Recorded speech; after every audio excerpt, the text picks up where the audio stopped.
High Commander HFY stood before the massive crystalline viewport of the exploration vessel Flame's Edge, her 7-foot frame casting an imposing shadow across the observation deck. The blue-green world of Earth rotated slowly beneath them, its swirling clouds and vast oceans creating patterns that reminded her of the sacred flame dances of her homeworld. This primitive planet had somehow caught the attention of the Galactic Science Consortium, and now it was her responsibility to understand why. The Pirathi had been chosen for this mission because of their unparalleled mastery over fire, the fundamental force that had elevated them from mere volcanic cave dwellers to the most respected pyrotechnicians in known space. Their crimson and gold scales reflected the ambient light of the ship's systems, each scale containing microscopic thermal regulators that allowed them to survive in environments that would incinerate most other species. "Commander," called out Navigator Velkos from his station, his clawed hands dancing gracefully over the holographic control interface. The three-dimensional display showed heat signatures scattered across Earth's continents like tiny stars. "We've identified several thousand heat signatures that match the criteria for controlled combustion. Primitive fire usage detected across all major landmasses." HFY's inner flame flickered with barely concealed amusement. The concept of primitive fire usage was almost quaint to her. The Pirathi had evolved on Pirithous Prime, a volcanic world where controlling fire wasn't just an advantage, it was the difference between life and death. The planet's surface was scarred with active lava flows, geothermal vents, and fire storms that could rage for decades. Over millions of years, her ancestors had developed extraordinary adaptations. Specialized organs in their elongated throats could generate flames ranging from gentle warming fires to plasma-hot cutting torches. Their minds had evolved psychokinetic abilities specifically attuned to thermal manipulation, allowing them to control existing fires with the precision of a master sculptor. Most impressively, they had learned to create technological tools that amplified their natural abilities, crystalline focusing arrays that could concentrate thermal energy into weapons capable of melting through starship hulls. Science Officer HFY approached from her workstation, her scales shimmering with excitement. "Commander, the preliminary scans are fascinating. These humans appear to use simple chemical combustion, wood, fossil fuels, basic hydrocarbons. Their largest heat signatures are concentrated in what appear to be population centers, probably for heating and energy generation." HFY nodded, her internal flame dimming slightly with disappointment. She had hoped for something more sophisticated, perhaps evidence of a species that had independently developed fire mastery comparable to her own people. Instead, it seemed they were dealing with creatures barely beyond the Stone Age in their understanding of thermal dynamics. "What about military applications?" asked weapons specialist Kethmore, his voice carrying the deep rumble that indicated his combat organs were partially engaged. "Surely any intelligent species would weaponize fire once they discovered it." "Minimal signatures detected," HFY replied, consulting her readings. "Some small-scale applications, but nothing approaching our thermal lance technology or flame projection capabilities. Their largest weapons appear to be chemical explosives rather than sustained fire systems." HFY allowed herself a moment of pride. The Pirathi had not only mastered fire. They had transformed it into an art form. Their flame sculptures could burn for centuries without fuel, their thermal weapons could precisely target molecular bonds while leaving surrounding matter untouched, and their defensive systems could create walls of superheated plasma that no known material could penetrate. "Prepare the observation pods," she commanded, her voice carrying the subtle hiss characteristic of her species. The sound was produced by the same organs that generated their flames, giving their speech the distinctive sibilance that other species found both mesmerizing and slightly intimidating. "Deploy full sensor arrays and cloaking protocols. Let us descend to the surface and see what these humans truly know of fire."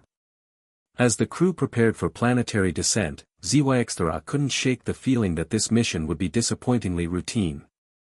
How much could a species teach them about fire when the Pirathi had already achieved thermal perfection?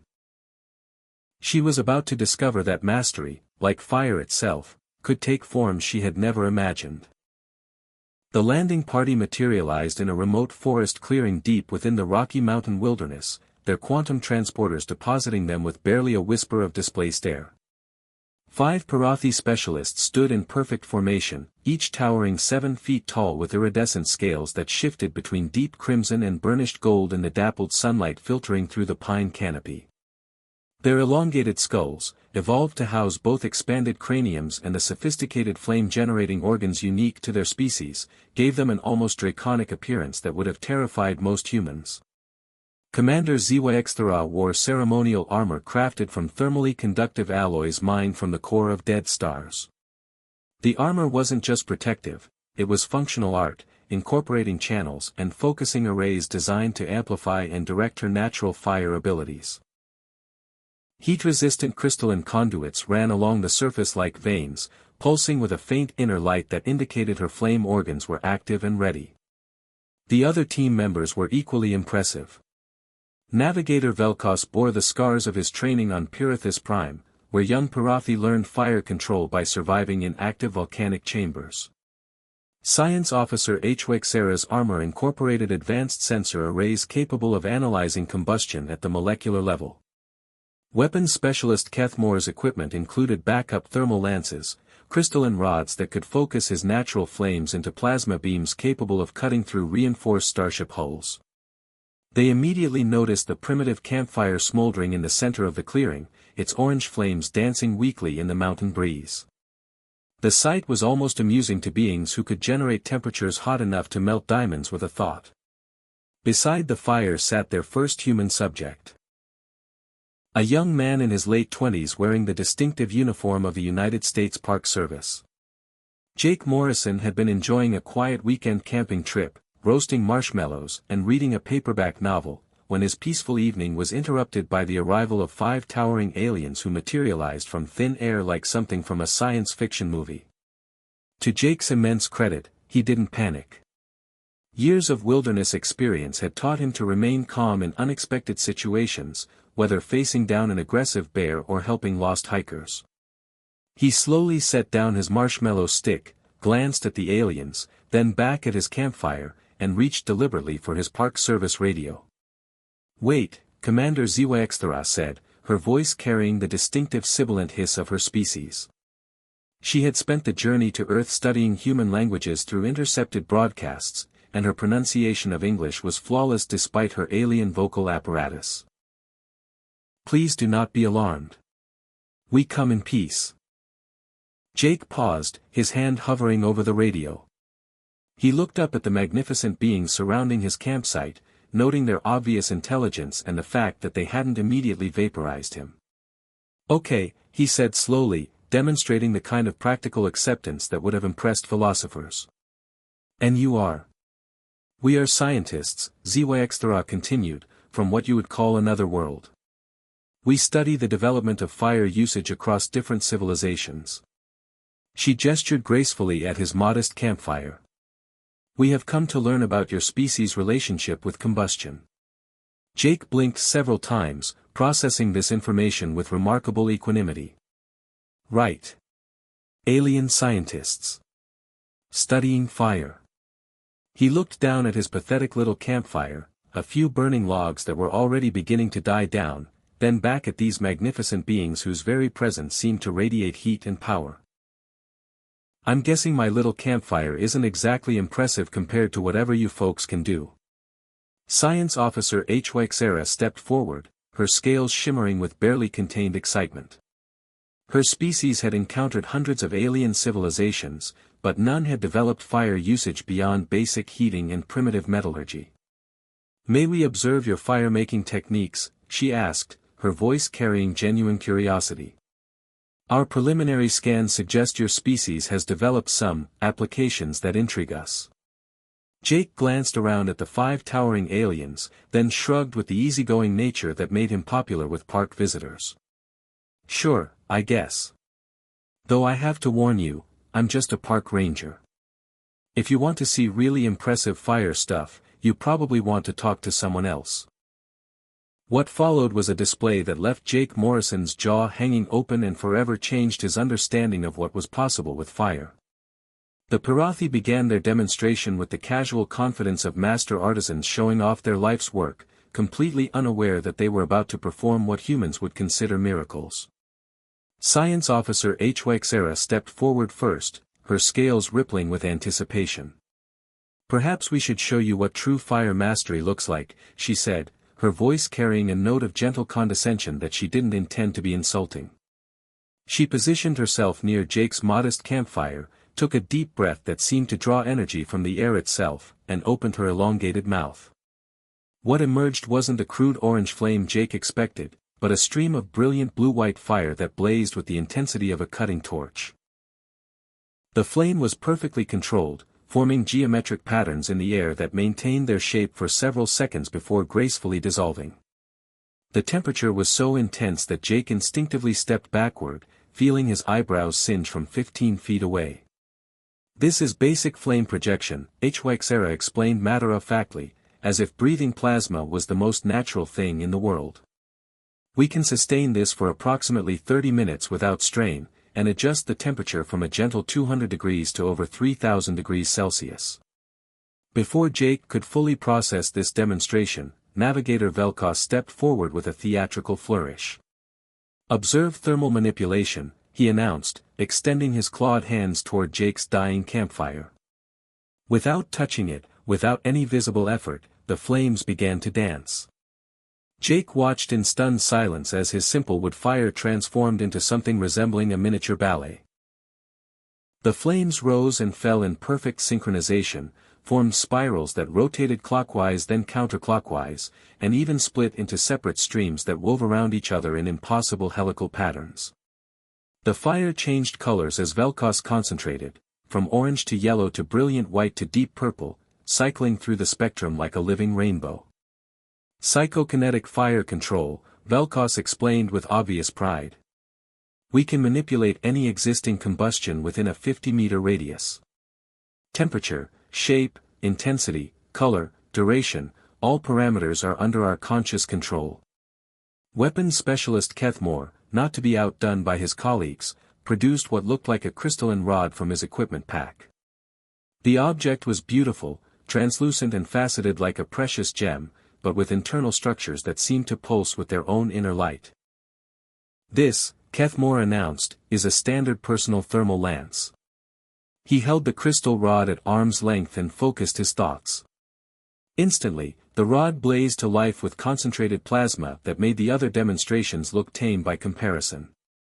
The beam that emerged was thin as a pencil but blazed with such intensity that it left afterimages in Jake's vision. To demonstrate its power, Kethmore casually directed the beam toward a large granite boulder at the edge of the clearing. The rock didn't just heat up or crack, it liquefied on contact, turning into glowing magma that pooled and steamed on the forest floor. "Effective range, approximately 200 meters, Kethmore stated with professional detachment. Can penetrate standard starship armor plating. We have larger versions that can level city blocks or cut through mountains." He deactivated the weapon and returned it to his pack as if it were nothing more than a flashlight. Commander HFY surveyed Jake's expression of shocked amazement with satisfaction. "Your species," she said with barely concealed condescension, "appears to still rely on simple chemical combustion of organic matter. Wood, coal, basic hydrocarbons. Quite primitive, but perfectly understandable for a civilization in the early stages of fire mastery." Jake nodded slowly, his mind reeling from what he had witnessed.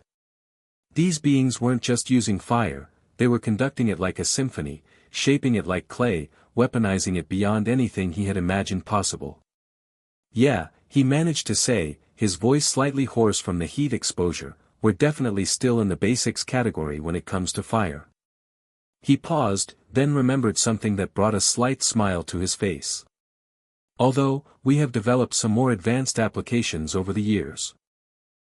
Jake led the bemused aliens across the clearing toward his Park Service vehicle, a rugged Ford F-350 pickup truck that had seen better days but remained stubbornly functional.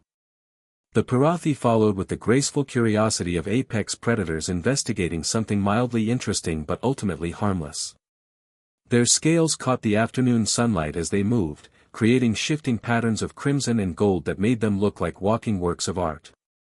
They expected perhaps a larger chemical fire for heating, maybe even a crude torch for clearing underbrush, certainly nothing that could remotely compare to their millennia of evolutionary and technological advancement.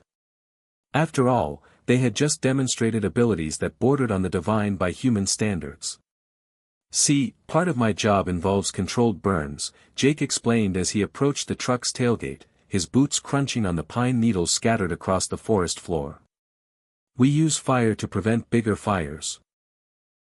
Forest management, ecosystem maintenance, that sort of thing." He lowered the tailgate with a metallic clang that echoed through the clearing. The truck bed was a testament to the organized chaos of professional wildland firefighting. Coils of fire-resistant hose lay neatly bundled beside emergency medical supplies. Water containers sat secured next to GPS units and communication equipment. Emergency flares were stored in waterproof containers alongside weather monitoring devices. But dominating one corner of the truck bed was equipment that made the aliens pause. "This is our basic brush-clearing flamethrower," Jake said, hefting a device that looked deceptively simple to the Parathi. The weapon, though Jake would never call it that, consisted of a backpack-mounted fuel tank connected by reinforced hoses to a nozzle assembly that bore the utilitarian design philosophy of human engineering: functional, reliable, and built to withstand abuse. Science Officer HFY examined the device with the fascination of a scholar discovering a primitive but ingenious tool. "Fascinating construction," she murmured, her advanced sensors analyzing the chemical signatures. "A liquid hydrocarbon propulsion system using pressurized delivery. Your species has developed projectile flame weaponry, though I suspect the output parameters are rather limited compared to our biological and psionic methodologies." "It gets the job done for most brush clearing operations," Jake replied with a shrug, checking the fuel gauge and pressure indicators with practiced efficiency. "Diesel fuel, compressed air system, effective range about 40 feet. Nothing fancy, but reliable." Weapons specialist Kethmore circled the device like a predator studying prey, his enhanced vision cataloging every detail. "The engineering principles are sound, if primitive. Chemical energy conversion through rapid oxidation, directed through a focusing nozzle. Limited range and duration, but the simplicity has a certain elegance." Jake nodded appreciatively, then reached deeper into the truck bed. "But if you want to see something with a bit more punch." His hands closed around something that made all 5 aliens instinctively step backward, their survival instincts triggering alerts they didn't fully understand. What Jake extracted from the depths of his equipment cache was a piece of military history that had found new purpose in civilian hands. The M9A1-7 flamethrower was a monument to human engineering philosophy: if something was worth doing, it was worth overdoing spectacularly. The device consisted of 2 substantial fuel tanks connected by military-grade hardware to a reinforced nozzle assembly that looked less like a tool and more like a weapon designed by committee to solve the problem of insufficient fire. "This beauty is what we call a combat flamethrower," Jake said with the casual affection of a craftsman discussing his favorite tool. "My dad acquired it through military surplus after his service in Vietnam. Completely legal, all the proper federal permits.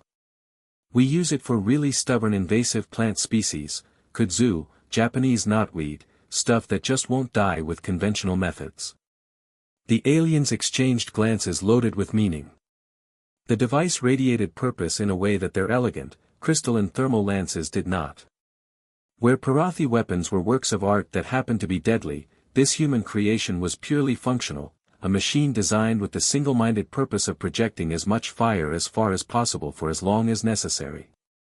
Commander FlamethrowerHFY found herself studying the weapon with a mixture of professional curiosity and growing unease. "The construction appears considerably more robust than your standard clearing device," she observed, her voice carrying a note of uncertainty that was new to her. "Yeah," Jake replied, running his hands over the familiar controls with unconscious competence. "This one's got a range of about 200 feet, depending on wind conditions. Burns a lot hotter too, we're talking about 2000 degrees Fahrenheit at the nozzle." Would you be willing to demonstrate this device?" Commander FlamethrowerHFY asked, her voice carrying an unusual note of uncertainty. Something about the weapon's utilitarian design triggered instincts she didn't fully understand. Predator recognition patterns evolved over millennia on a world where the wrong kind of fire meant death. Jake looked around the clearing with the practiced eye of a professional firefighter, automatically calculating wind direction, humidity levels, and fuel loads. The afternoon breeze was light and steady from the west, humidity was decent for late summer, and there was a clear firing lane toward a thick stand of invasive kudzu that had been choking out the native vegetation for years. "Sure thing," he replied, hefting the M9A1-7 with casual competence. "But you folks might want to back up a bit. This thing has an effective range of about 200 feet, and it's not exactly what you'd call precise. More of a, everything in that general direction needs to not exist anymore, kind of tool." The Parathi exchanged glances loaded with scientific curiosity and barely concealed condescension. 200 feet was certainly impressive for a primitive chemical weapon, longer than their natural flame projection abilities, but they assumed the intensity would be correspondingly reduced to maintain that range. Basic physics, after all, energy dispersal over distance was a universal constant. They retreated to what they considered a safe observation distance, approximately 50 meters back, and activated their armor's sensor arrays to record this quaint demonstration of human ingenuity. HFY was particularly interested in documenting the crude but innovative chemical propulsion system for her xenotechnology reports. Jake performed his equipment check with the methodical precision of someone who had learned that carelessness with fire could kill you. Fuel pressure, optimal. Pilot light system, functional. Wind conditions, acceptable. Target area, clear of anything he didn't want to obliterate. Safety zone, established. He ignited the pilot light, a small blue flame that danced at the nozzle tip like a harbinger of what was to come. The sound was subtle, just a gentle hiss of burning gas that seemed almost peaceful in the mountain air. "Fire in the hole," Jake called out, using the traditional warning that had echoed across battlefields for generations. Then he squeezed the trigger.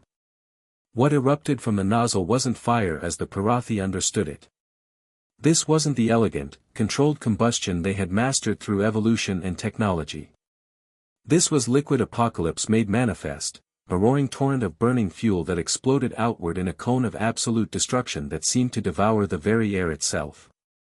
The sound hit them first. Not the gentle whoosh of controlled combustion, but a continuous, thunderous bellow that spoke of chemical violence unleashed. It was the sound of war, of devastation, of humanity's answer to the question, what if we made fire angry? The heat followed immediately after. Despite their natural resistance to fire and their advanced armor's cooling systems, the Parathi found themselves backing away instinctively as superheated air washed over them in waves. The temperature spike was so intense that their environmental suits began automatically adjusting, venting heat through emergency cooling ports they rarely needed to use. But it was the visual spectacle that truly shattered their understanding. Where moments before there had been a thick tangle of kudzu vines that had taken years to establish, there was now only hell on earth. The flame didn't dance or flow like their elegant fire manipulation, it roared like a living beast, consuming everything in its path with terrifying, indiscriminate hunger. Trees that had stood for decades became torches in seconds.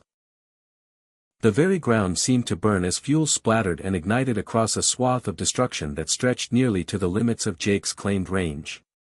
The air itself became visible, shimmering with superheated gases that created their own weather patterns. Jake held the trigger for exactly 3 seconds, a brief, controlled burst that spoke of professional competence and respect for the weapon's power.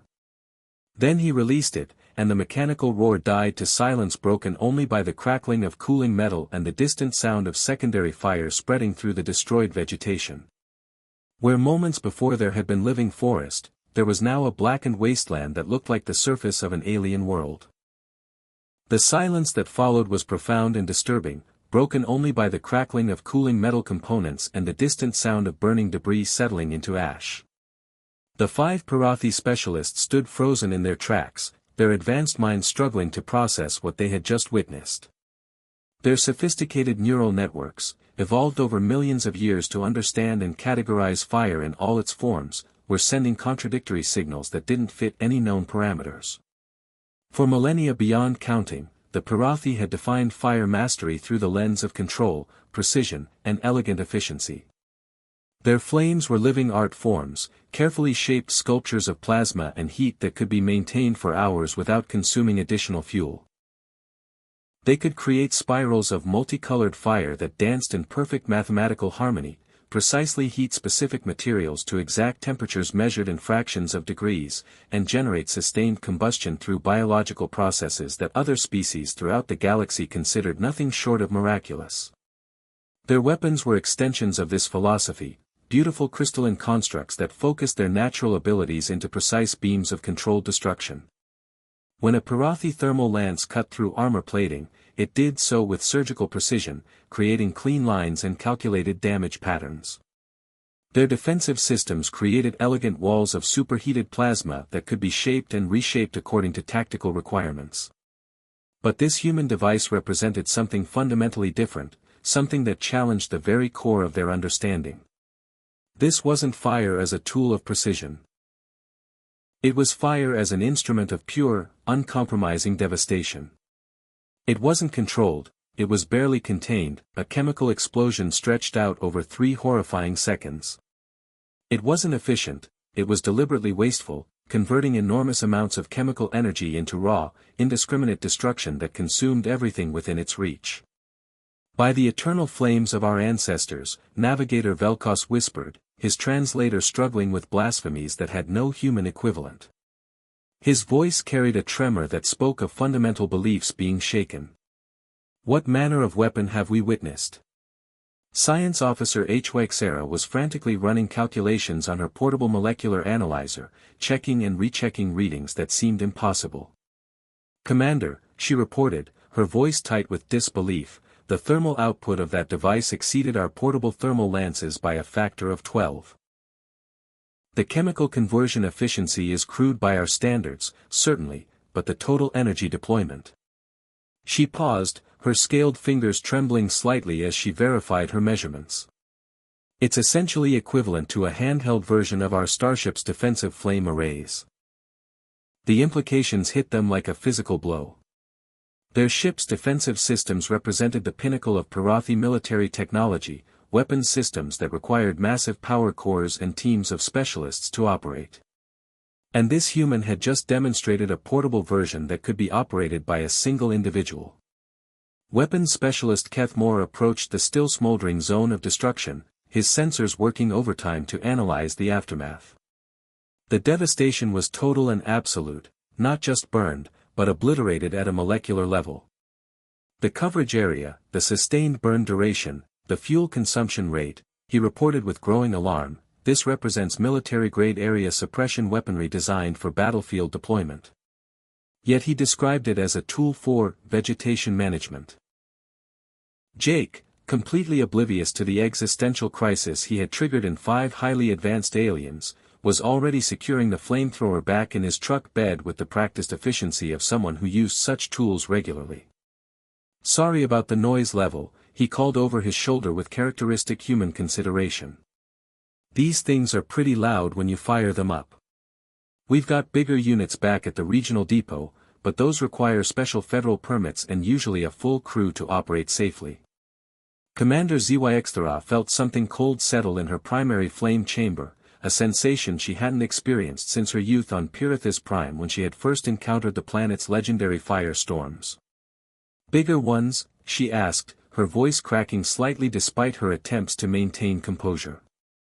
"Oh yeah, absolutely," Jake replied with the casual enthusiasm of someone discussing familiar equipment.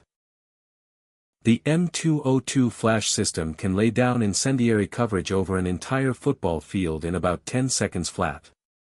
Then there are the vehicle-mounted flamethrower systems, aircraft-deployed napalm delivery methods, fuel-air explosive devices. He paused, finally noticing their stunned expressions and obvious distress. "Are you folks okay? You look a little. I don't know, shell-shocked maybe." 6 hours later, aboard the exploration vessel Flame's Edge, High Commander HFY sat in her private quarters staring at the preliminary mission report with something approaching existential dread. The holographic display flickered with data streams, tactical analyses, and video recordings that documented humanity's relationship with fire in ways that would fundamentally change how the Galactic Science Consortium viewed this supposedly primitive species. Her team had continued their survey of Earth after leaving Jake Morrison to his camping trip, but what they discovered had only deepened their growing horror. The humans hadn't just developed flamethrowers as tools, they had systematically industrialized fire as an instrument of warfare on a scale that defied comprehension. The research data scrolled past her scaled fingers like a catalogue of nightmares made manifest. Incendiary bombs capable of creating firestorms that generated their own weather systems. Napalm. A jellied gasoline that stuck to surfaces and burned for extended periods, designed specifically to maximize suffering and destruction. Thermite compounds that could melt through armor plating like butter. White phosphorus munitions that burned underwater and couldn't be extinguished by conventional means. But perhaps most disturbing were the fuel-air explosives, weapons that dispersed flammable aerosols over wide areas before igniting them in massive explosions that consumed all available oxygen, creating vacuum zones that could collapse reinforced structures and suffocate anything within miles. "Commander," Science Officer HFY's voice interrupted her troubled contemplation. She entered the quarters carrying data tablets loaded with even more disturbing discoveries. "We've completed our analysis of their military history archives. The findings are unprecedented." HFY gestured for her to continue, though part of her dreaded what new horrors would be revealed. "We've identified over 300 distinct applications of combustion-based weaponry employed throughout their conflicts," HFY reported, her voice steady but tinged with underlying shock. "They've used fire-based weapons to level entire cities, clear massive landing zones for military operations, destroy fortifications that our own thermal lances couldn't penetrate, and eliminate organic cover across territories spanning thousands of square miles." Navigator Velkos entered the quarters, adding his own disturbing discoveries to the growing report. "They don't limit themselves to ground-based deployment, Commander. They drop incendiary weapons from aircraft, launch them from artillery systems positioned dozens of miles away, and have developed strategic delivery systems capable of creating coordinated firestorms across multiple target zones simultaneously." Weapons specialist Kethmore's findings were perhaps the most unsettling of all. "The chemical sophistication is remarkable," he reported with grudging professional admiration. "While we focused our evolution on controlling and directing fire, they focused on amplifying and weaponizing it beyond all reasonable limits. Their incendiary weapons don't just burn, they create self-sustaining chemical reactions that continue burning for hours or even days without requiring additional fuel input." The implications were staggering. The Parathi had spent millions of years evolving biological mastery over fire, developing psychokinetic abilities that allowed precise control, and creating crystalline technologies that focused thermal energy with surgical precision. They had become artists and philosophers of combustion, treating fire as a living force to be shaped and guided with reverence and skill. But humanity had taken a completely different evolutionary path. They looked at fire and asked not, "How can we control this beautiful force?" but, "How can we make this as devastatingly destructive as possible?" They had turned combustion into an industrial process, manufacturing weapons that treated fire not as art but as ammunition. "What terrifies me most," HFY admitted to her assembled team, "is their restraint." The others looked at her with confusion, so she elaborated, "They possess weapons capable of burning entire continents, yet they've established international treaties limiting their use. They've created instruments of such terrible power that they themselves agreed some applications were too horrific to employ against each other." She gestured toward the holographic display showing Earth's cities twinkling in the planet's night cycle, each light representing millions of beings who had collectively decided that some of their own fire weapons were simply too terrible to use. "What do we report to the Science Consortium?" Navigator Velkos asked quietly. HFY stood, her scales dim with the weight of her conclusions. "We report that we have encountered a species that has mastered fire in ways we never conceived possible. They haven't learned to control it with our precision and artistry, they've learned to unleash it with terrifying effectiveness. We recommend that any future contact with this species be approached with extreme caution and considerable respect. She paused, watching the peaceful planet rotate below them, knowing that its surface was home to billions of creatures who treated flamethrowers as gardening tools. These humans have taught us that there are two fundamentally different approaches to fire mastery, the mastery of control, and the mastery of destruction. We spent eons perfecting the first. They spent millennia perfecting the second. And may the eternal flames preserve us all if they ever decide we need a comprehensive demonstration of their advanced techniques.